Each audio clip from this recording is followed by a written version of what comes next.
No Evangelho de Mateus, capítulo 5, vamos à leitura no versículo 1, diz: E Jesus, vendo a multidão, subiu a um monte e, assentando-se, aproximaram-se dele os seus discípulos. E, abrindo a sua boca, os ensinava, dizendo: Bem-aventurados os pobres de espírito, porque deles é o reino dos céus. Bem-aventurados os que choram, porque eles serão consolados. Bem-aventurados os mansos, porque eles herdarão a terra. Se você puder, feche os seus olhos nesse momento. Espírito Santo de Deus, nós reconhecemos a tua presença aqui. Nós não queremos apenas ser considerado a multidão que ouve a tua voz. Nós queremos ser considerados discípulos que caminham com o Senhor. E só através da tua palavra e do teu Espírito Santo, o Senhor pode condicionar o nosso coração, alinhar o nosso coração, transformar as nossas expectativas e o nosso caráter segundo o caráter de Cristo. Nessa noite nós oramos para que o teu poder seja manifesto nesse lugar e a tua palavra seja viva e eficaz em cada coração, a começar no meu. Em teu nome, Jesus, nós oramos. Amém. Queridos, uma observação, que a gente fala que essa é a pregação mais longa de Jesus, começa no Evangelho de Mateus capítulo 5 e vai até o capítulo 7. Vocês entenderam aqui que Jesus ele se distancia da multidão. A Bíblia fala que esse é considerado o Sermão do Monte. Vocês já ouviram isso? O Sermão do Monte. Porque fisicamente, realmente, Jesus ele sai do meio da multidão e ele vai para o monte para justamente se afastar daquele povo e aquela multidão que representa a curiosidade, representa uma aproximação de Jesus, mas não querem se assemelhar com o mestre, só querem ouvir o que o mestre fala. Os discípulos são diferentes. Discípulos são aqueles que andam com o mestre, ouvem o que o mestre está falando, mas também permitem que a palavra do seu mestre penetre nos seus corações e são transformados através do que eles falam. Jesus então se separa da multidão e vai para o monte. E ele começa a conversar com os discípulos. Eu quero começar a falar aqui, quando nós falamos sobre o Sermão do Monte, nós estamos falando sobre promessas. As bem-aventuranças são promessas específicas para discípulos. As bem-aventuranças não foi uma comunicação de Jesus para qualquer pessoa. Quando nós falamos que bem-aventurados são os pobres de espírito, porque deles é o reino dos céus, isso é uma promessa específica para aqueles que caminham com Jesus e fazem de Jesus o seu mestre. Quando a palavra fala bem-aventurado aqueles que choram, porque eles serão consolados, também é uma promessa sobre aqueles que são filhos e não multidão. A nossa promessa, a nossa proposta da série aqui na Race de Bem-aventuranças é que você seja estimulado pela palavra de Deus a sair da esfera de multidão e se aproximar na intimidade de um discípulo. Porque é aí que você recebe a promessa que Deus tem para você. E essa promessa de hoje é o seguinte: nós discípulos, podemos herdar a terra quando somos mansos. Bem-aventurados fala de um estado que é maior do que uma alegria temporária, é mais do que euforia. Bem-aventurado é mais do que feliz, e só podemos ser plenos e mais que felizes na presença de Jesus, sendo um discípulo de Jesus. Queridos, é muito importante que nós entendamos isso, porque numa discussão nessa semana, uma pessoa falou para mim: pastor, nós precisamos falar que Deus é um Deus de graça e eu sou totalmente graça. Afinal, se a graça de Jesus não fosse algo que eu realmente cresce, eu não estaria aqui. Então nós entendemos que só temos acesso a Deus por causa da graça de Jesus, amém? Só que é importante que nós entendamos um fator: qual é a necessidade da solução se não há conscientização do problema? Por isso que todo domingo nós fazemos questão de dar uma oportunidade para cada um de vocês entregarem e reconhecerem que vocês são pecadores. Porque a partir do reconhecimento do seu pecado, você se abre e prontifica a solução que está em Jesus. A graça, portanto, o convite à graça é consequente à conscientização do nosso pecado. Estamos encurralados no nosso pecado, mas o Evangelho é um Evangelho de boas notícias. O Senhor, na sua infinita graça e misericórdia, enviou Jesus, morreu a morte que era nossa, para que nós pudéssemos ter uma relação íntima com o Pai. O véu foi rasgado e esse é o maior milagre que nós poderíamos experimentar. Quantos aqui podem dizer glória a Deus por isso? Nosso papel, portanto, não é desanimar os irmãos. O nosso papel é fazê-los entender que todos vocês, inclusive eu, somos pecadores. Fomos destituídos da glória de Deus. E ao nos conscientizar que estamos encurralados no pecado, nós nos tornamos pobres de espírito. Pastor, então pobre de espírito não é uma pessoa humilde, simples, que poder aquisitivo baixo? Não tem nada a ver com isso. O pobre de espírito é aquele que reconhece a sua falibilidade espiritual. Dele mesmo não pode sair virtude, dele mesmo não pode sair solução. Quantos pobres de espírito estão aqui nesse lugar? Nós entendemos que viemos do pecado e somos pó, e se não for pela graça de Deus, nós não conseguimos solucionar, não conseguiremos solucionar o problema do pecado, que só está em Cristo Jesus. Quando entendemos isso, nos tornamos miseráveis espiritualmente. Caramba, eu sou pobre de espírito. E ao reconhecer que eu sou pobre de espírito, eu começo a entender que deles, nosso então é o reino dos céus. Mas ao entender que você é pobre de espírito, você entende que você veio do pecado. E quando você entende que você veio do pecado, o que acontece? Você começa a chorar. Porque o seu pecado representa a sua falibilidade espiritual. E aí você chora. Você não chora apenas pelo luto, você não chora apenas pelas crises momentâneas, você chora porque você é um pecador. E aí a promessa diz: bem-aventurados que choram, porque eles serão consolados. Pastor, o que você está me dizendo? Esse choro de Mateus capítulo 5 não é qualquer choro. É o choro do reconhecimento do pecado. É o choro do arrependimento. Mas haverá consolo para cada um de nós em Cristo Jesus.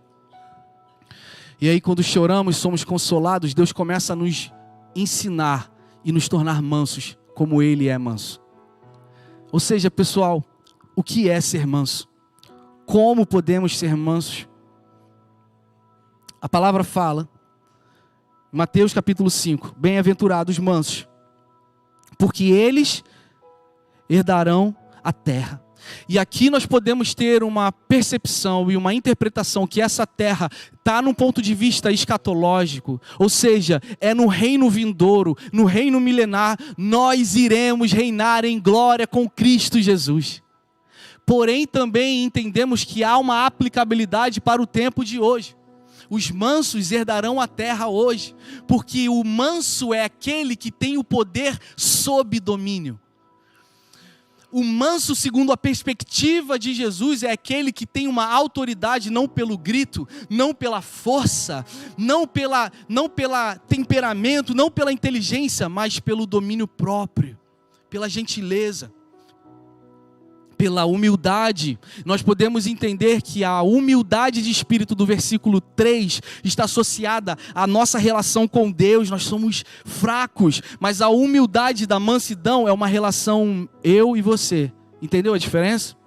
A relação de mansidão aqui, agora está falando muito sobre eu e o próximo. Eu quero ser manso com o próximo, você precisa ser manso com o próximo.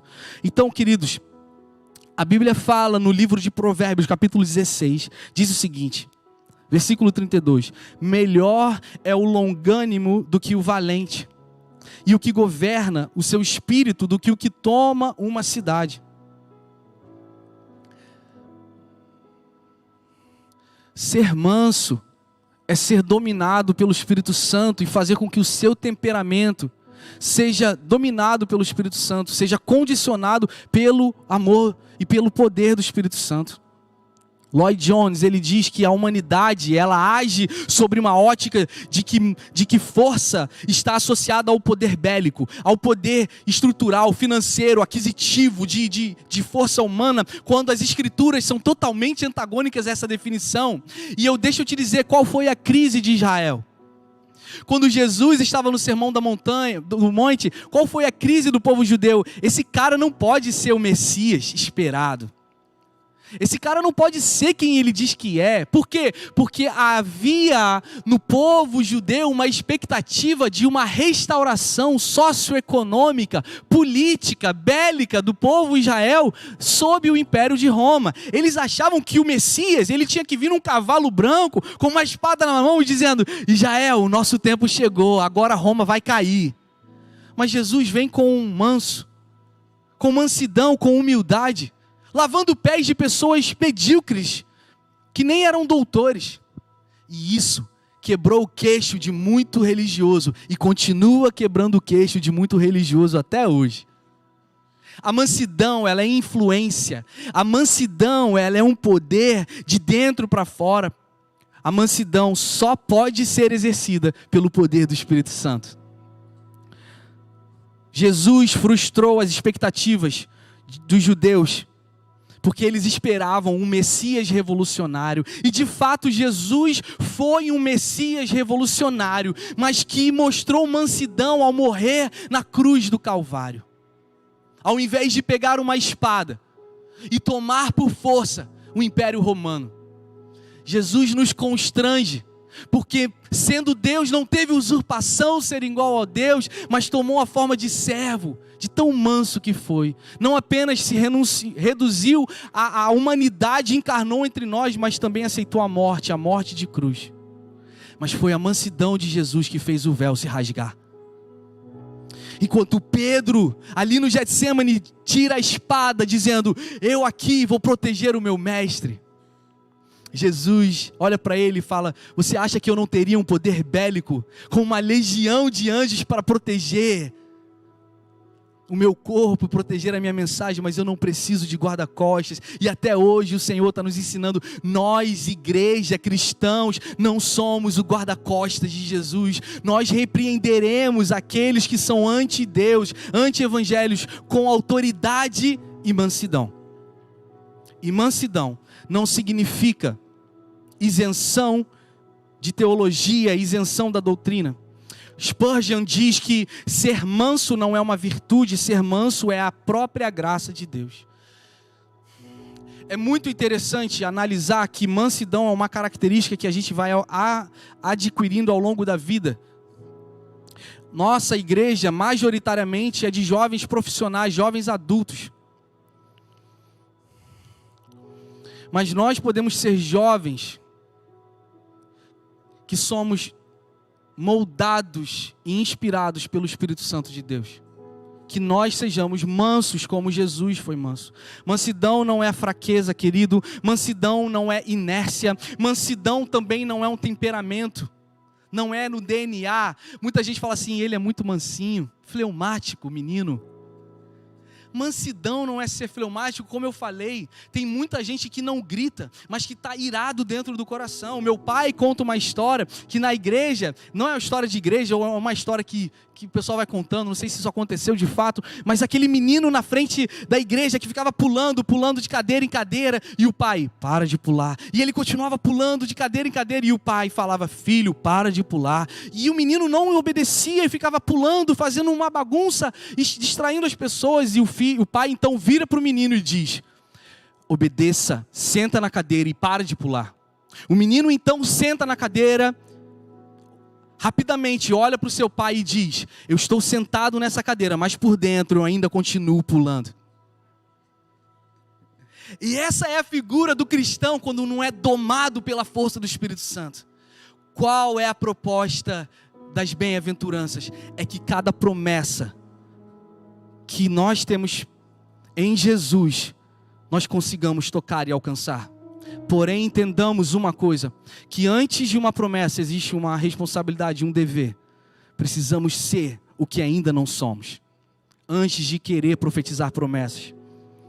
Você pode conhecer um lutador de MMA que é manso, e você pode conhecer um professor que fala sobre meditação, que é irado, colérico, arrogante. Não é um estereótipo. Eu queria mostrar a foto de um homem que a terra conheceu. Muitos aqui não tiveram o privilégio de conhecer esse homem. Esse homem foi um homem muito manso. Alguém sabe quem esse homem é? A maioria das pessoas não conhece esse homem. Esse homem é o meu avô. O nome dele é Hélio Maurício Brum, um plantador de igrejas, homem simples. Da sua casa, pessoas do bairro iam lá comer uma sopa, moradores de rua. Ele tinha uma listinha dos moradores de rua. Quantas vezes a gente ia lá e falava assim: vô, você vai dar dinheiro de novo para o Arnaldo, ele estava bebendo semana passada. E aí ele ia lá: meu caro, hoje eu não vou te dar 1 quilo de arroz, porque você foi visto bebendo de novo. Ele tinha uma listinha. Ele era um homem manso. Mas deixa eu fazer uma pergunta. Você acha que ele nasceu manso? Você acha que na juventude dele, ele foi manso? Essa semana eu conversando com um cara, o cara falou assim: pastor, você sabia que eu tive a honra de conhecer o teu avô, o bispo Hélio? É mesmo, que legal. Esse aí dormia com um travesseiro debaixo do travesseiro. Opa! Olha assim. Esse daí dormia com um revólver debaixo do travesseiro. Aí eu falei assim: que isso, bicho? Pô, já dormi com meu avô roncava muito, é isso que você quer dizer? Não, ele dormia com um revólver debaixo do travesseiro. Aí eu falei: caramba, eu não conhecia essa história. Aí ele: é porque tu conheceu quando ele já estava manso, já estava velhinho. Mas ele foi domado pelo Espírito Santo. Ele foi dominado pelo poder do Espírito Santo. Que sejamos mansos. E que mesmo que você não seja manso hoje, que você seja empoderado, inspirado pelo poder do Espírito Santo. Amém? Eu quero mostrar um vídeo para vocês que é muito interessante, que tem a ver com a mensagem. E dizer que... Bem, vamos assistir esse vídeo. É bem inspirador, bem importante. Eu não te amo porque... Não fala assim. Tá. Eu não te amo, não.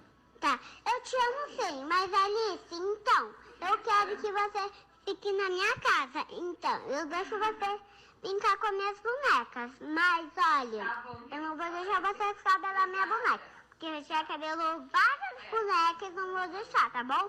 Sua lindinha, feiozinha e também que me empurra, tá nojento. Alice, eu...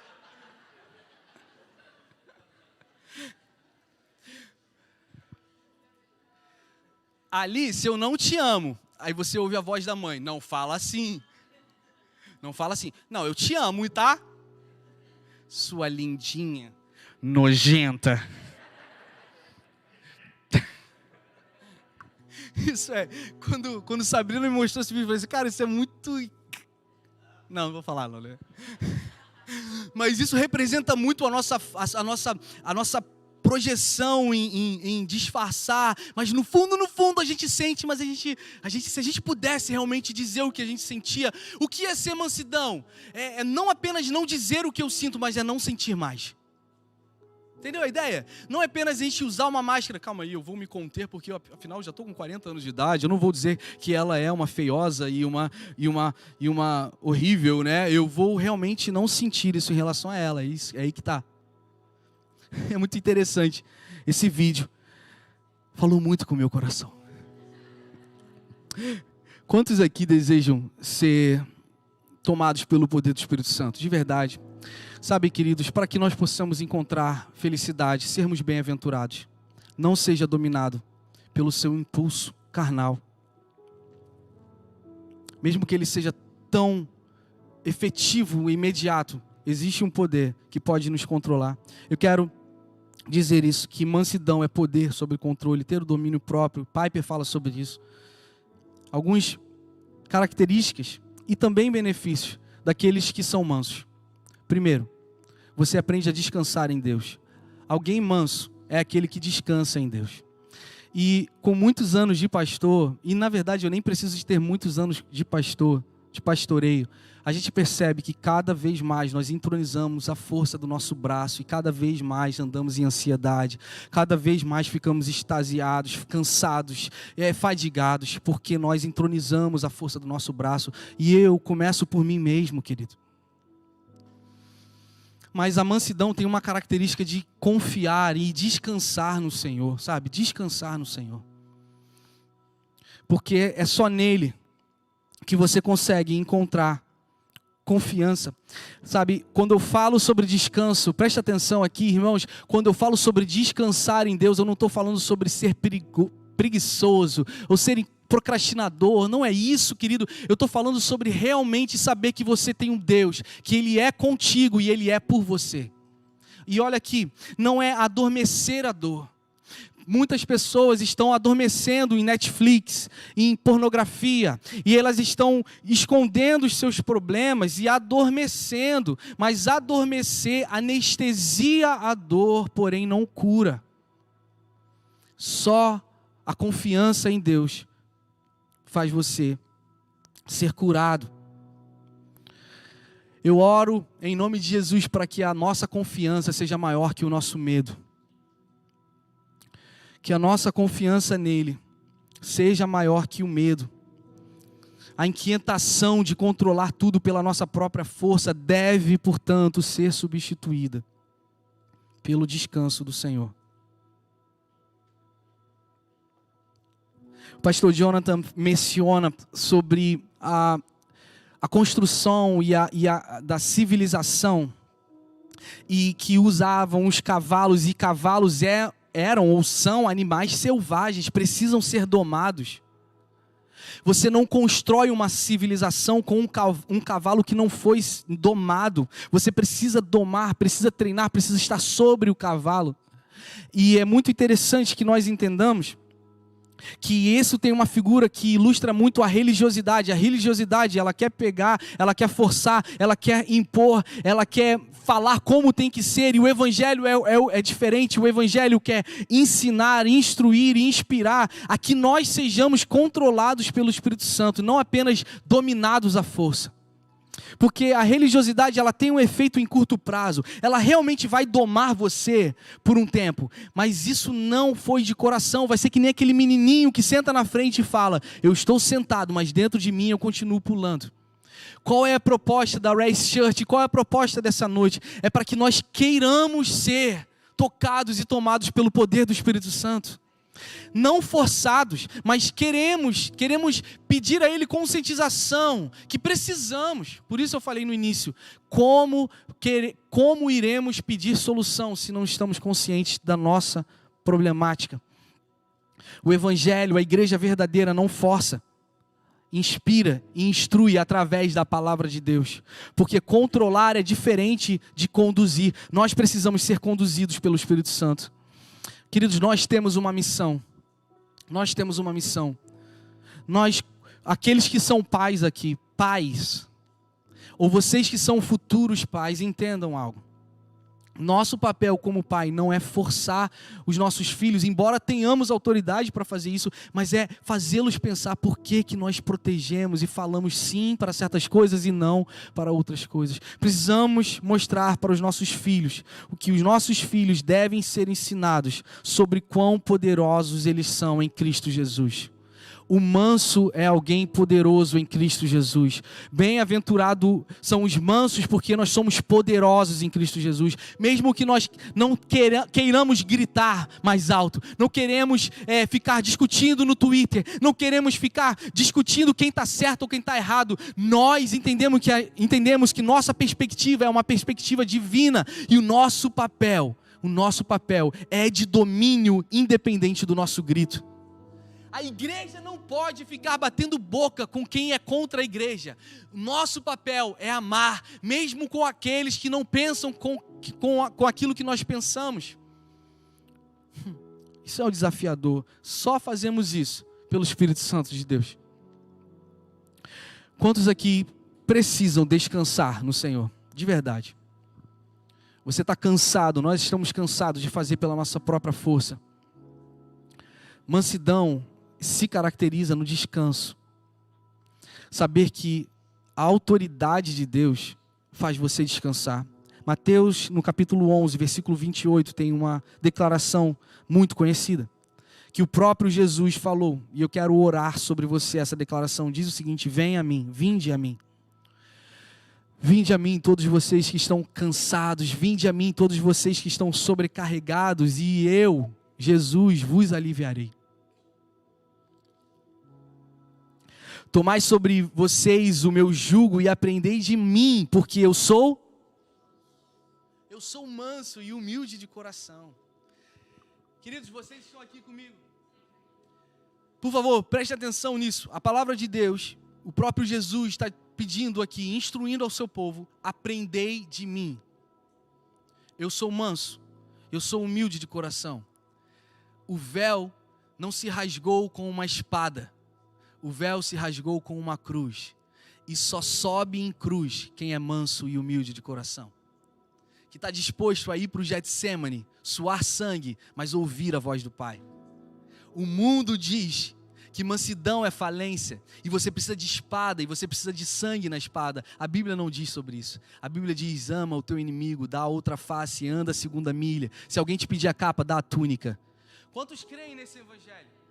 Porém, é fácil falar, não é? O difícil é viver. Como que vamos viver? Convidando o poder do Espírito Santo. Jesus continua dizendo: eu sou manso e humilde de coração, e vocês vão encontrar. Levanta sua mão nesse momento. Essa oração de Jesus, eu quero profetizar sobre vocês. Vocês vão encontrar descanso para as vossas almas, porque o meu jugo é suave e o meu fardo é leve. Assim diz o Senhor. Existem promessas sobre nós, existe promessa sobre nossa casa, porém a questão é: aprendam de mim.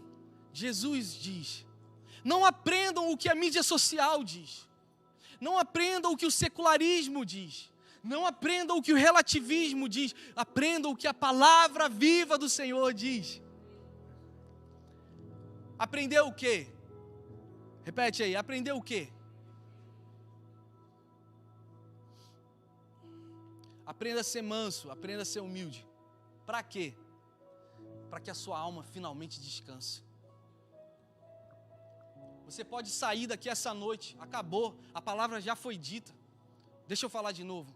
Aprendeu o que com Jesus? A ser manso e a ser humilde. Para quê? Para descansar numa forma que você ainda não consegue descansar.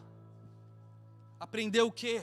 Aprenda a ser manso com o Mestre. Para quê? Para que as suas almas descansem.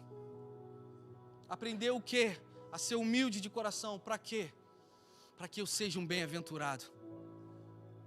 E eu domine e não seja dominado. Como assim não ser dominado por Roma? Pelo quê? Ser dominado pelo meu instinto carnal. Ser dominado pelo meu ímpeto de raiva, de cólera, de arrogância. Em nome de Jesus, que os nossos ímpetos naturais, adâmicos, carnais, caiam por terra, para que o reino e a forma como Jesus, o caráter de Jesus, viva expressamente em nós. O descanso e o domínio da nossa alma está na nossa mansidão e não na nossa agitação. Por isso Jesus fala que o jugo dele é suave, o fardo dele é leve. Queridos, nós somos como esses cavalos selvagens. Temos força, temos inteligência, temos liberdade, mas nós precisamos do jugo dele sobre nós, na orientação dele, sabe? De sermos alimentados por ele. Todos aqui podemos ser cavalos selvagens e correr livremente, não tem cerca para nós, mas nós queremos ser um bem-aventurado, nós desejamos ser felizes. E só a liberdade plena quando Ele está sobre nós, nos orientando, nos instruindo. O segundo fator é que o manso, ele é gentil e é ensinável. Quando a gente falou ali na pesquisa, ser ensinável é uma característica, por exemplo, no casamento, nos relacionamentos, você precisa ser ensinável. Isso é uma característica de alguém manso. Você reconhece os seus erros. Olha o que Provérbios capítulo 15, versículo 1 diz: a resposta branda desvia o furor, porém a palavra dura suscita a ira.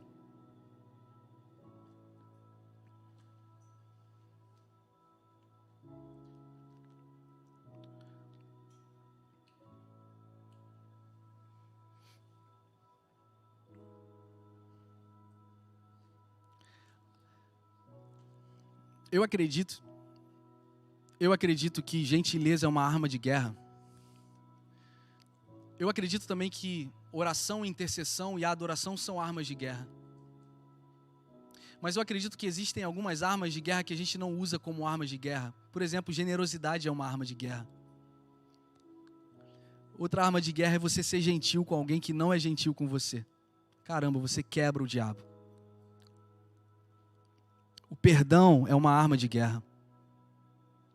A partir do momento que você começa a reivindicar o que os outros precisam fazer com você, e se você fosse tão dominado pelo Espírito Santo, você comece a perceber que você precisa fazer coisas para os outros, mesmo que eles não sejam merecedores da tua gentileza. Eu sou crente, mas se pisar no meu calo, a gente fala isso. Eu sou crente, mas eu não sou bobo. E a proposta aqui é que ser manso não tem nada a ver com ser bobo. Mas ser manso é ser gentil. Eu acho que gentileza é uma arma de guerra. Terceiro fator de alguém manso. Nós estamos sendo intencionais a honrar o próximo. Quando nós falamos sobre servir numa Dream Team aqui, servir no Dream Center, ir numa comunidade, servir no time de música, servir com os kids, servir chegando mais cedo arrumando o lugar, o que seja, ou servir o próximo durante a tua semana, honrar o próximo é uma característica de gentileza. Por quê, pastor? Porque você vê grandeza no próximo. E existe isso. Primeira carta de Pedro, capítulo 5, diz: submeta-se a Deus, resista ao diabo, assim como vocês, jovens, sujeitem-se aos mais velhos. Sim, sede todos submissos uns aos outros e revestivos de humildade. Porque Deus resiste ao soberbo, mas Ele dá graça aos humildes. Eu podia estar falando de humildade aqui e tendo arrogância no meu coração, porque falar é fácil. A gente fala que linguagem modela a cultura. Não adianta a gente falar, mas nós queremos ser uma igreja que modela, que vive de tal forma que a gente nem precise falar. Nós cancelamos nesse lugar toda a cultura de narcisismo. Nós renunciamos e rejeitamos cultura de celebridade nesse lugar. Porque aquele que é o maior é aquele que sirva. Aquele que está no palco anunciando uma mensagem foi alcançado por uma graça que aquele que senta aqui pela primeira vez também pode ser alcançado. Aquele que entra nesse lugar, que está debaixo do domínio do pecado, você não é pior do que o pastor dessa igreja. Você é tão amado quanto o pastor dessa igreja, porque a mesma graça e perdão que alcançou o pastor dessa igreja é a mesma graça e perdão que pode alcançar e mudar a tua vida. A cultura da celebridade é uma cultura que predispõe parte da premissa que existem pessoas mais importantes, que merecem coisas melhores do que outros. Quando Jesus, o próprio Deus, renuncia à glória dos céus, quem somos nós para nos promover entre homens?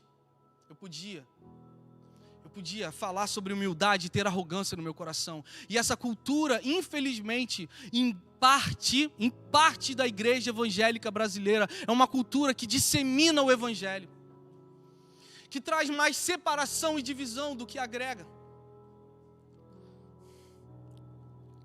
Porque Deus resiste o soberbo, irmão, mas Deus dá graça ao humilde. É pela graça que nós estamos aqui. Então, pastor, o que eu preciso fazer? Você precisa se humilhar sob a poderosa mão de Deus. Humilhem-se, portanto, sob a poderosa mão de Deus. Mais uma promessa: para que Deus exalte vocês a seu tempo.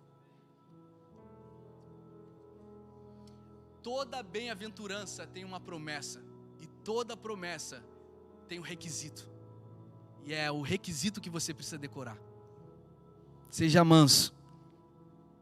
A mansidão cultiva uma cultura de segurança. Nós temos paz. A mansidão nos permite viver sob uma perspectiva divina. Nos faz experimentar o poder sobrenatural de Deus. Filipenses capítulo 4 diz o seguinte: eu posso todas as coisas naquele que me fortalece. Eu posso todas as coisas em Cristo que me fortalece. Vocês podem todas as coisas em Cristo. É Ele que fortalece vocês. Existe uma honra, uma promessa de Deus para nós.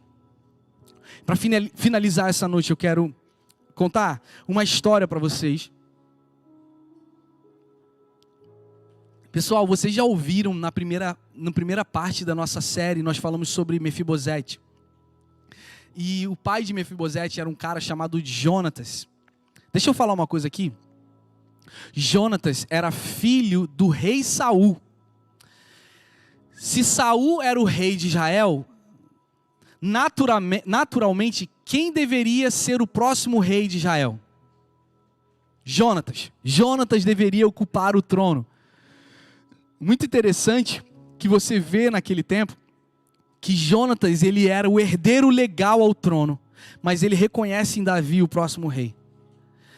Jonatas era um homem manso, porque ele entendeu que domínio e autoridade não estava associado a uma coroa e nem a um trono, mas uma amizade verdadeira.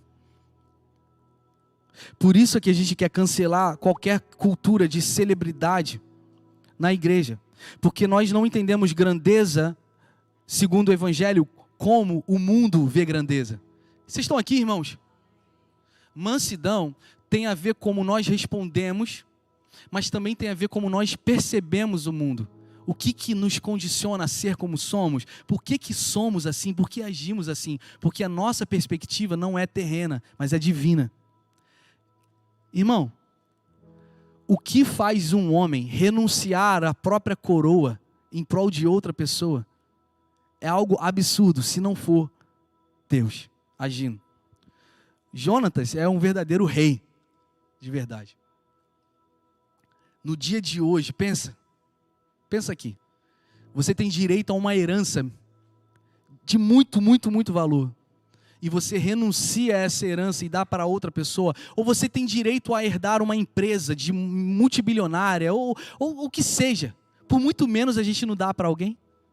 Imagina o trono, imagina a autoridade de um rei. Então, Jonatas, ele tem uma figura muito messiânica. Eu falei isso há 2 semanas atrás. Porque ele renuncia uma glória para servir uma outra pessoa. Querido, Jonatas morreu tragicamente por causa do erro do seu pai, que estava possesso sobre o seu próprio orgulho. Saul se suicida. Jonatas é ferido, é morto na batalha contra os filisteus. Que final trágico para um cara que alguns dias antes estava falando com Davi e prometendo e orando com Davi, falando o seguinte: que o teu Deus e o meu Deus sejam testemunhas da minha semente com a tua semente. Jonatas não sentou. Jonatas não se sentou num trono majestoso, porém o seu coração era um coração de realeza. Jonatas, ainda que a sua cabeça não repousasse uma coroa, a sua mente era uma mente divina.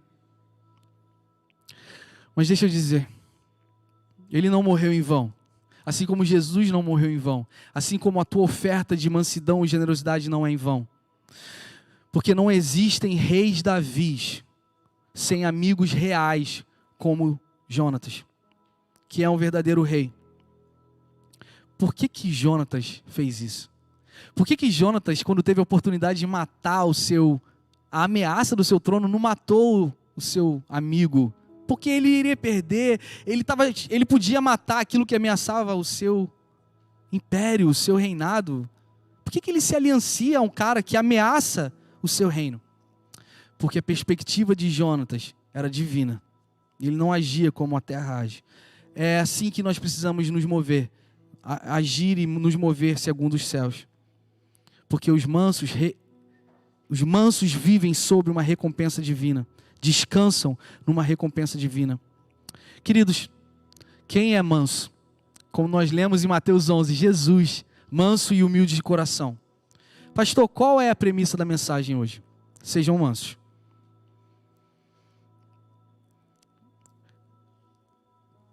Aprendam a descansar no Senhor. Eu quero orar nessa noite uma oração bem específica. Uma oração de paz. Uma paz que excede todo entendimento. Que gere em você uma mansidão. De saber que Deus está no controle da sua vida. Enquanto você lutar com a sua própria força, você vai ser esse cavalo selvagem correndo para todos os lados. Mas você não vai ser domado pelo poder do Espírito Santo. A mansidão. Jesus era tão manso que ele fez algo semelhante a Jonatas. Ele foi para a morte. Pessoal, mansidão tem a ver com morte. Mas a morte no reino tem a ver com conquista, tem a ver com domínio. Vamos repetir isso, mansidão. Mais forte, mansidão tem a ver com morte. Mas morte no reino tem a ver com conquista. Jonatas morreu porque ele era manso, mas ele conquistou. Jesus morreu porque ele era manso e humilde, mas ele nos conquistou nessa morte. A sua morte em prol de algo divino é um ato de mansidão.